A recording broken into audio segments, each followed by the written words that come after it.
বক্তব্য ৰাখি তিতাবৰৰ অভিমুখে যাত্ৰা কৰিব। তাৰ পিছত গুৱাহাটীত কাৰ্যসূচী আছে।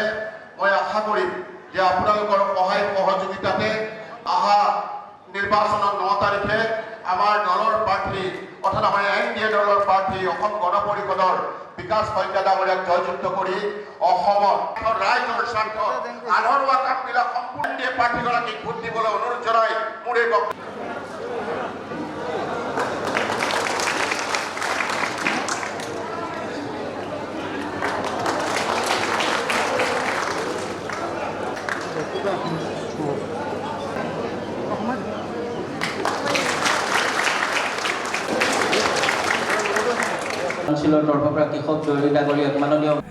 আৰু 9 তাৰিখে এইবাৰ 9 এপ্ৰিল তাৰিখে অভূতপূৰ্ব ঐতিহাসিক হিষ্টৰিক মেণ্ডেট উন্নয়নৰ পক্ষত আৰু অসমীৰ সুৰক্ষাৰ পক্ষত অসমবাসী ৰাইজে দিবৰ কাৰণে ইতিমধ্যে মন বান্ধিছে।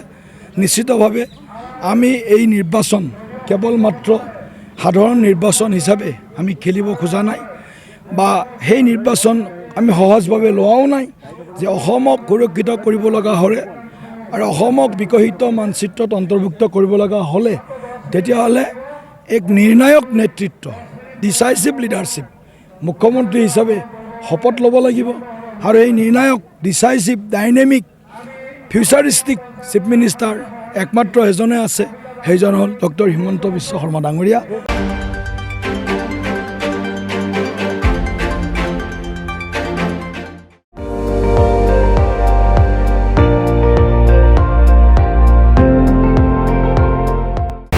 আপুনি চাই আছে ND24 সৰ্বশ্ৰেষ্ঠ নহয় সৰ্বোত্তমৰ দৌৰত।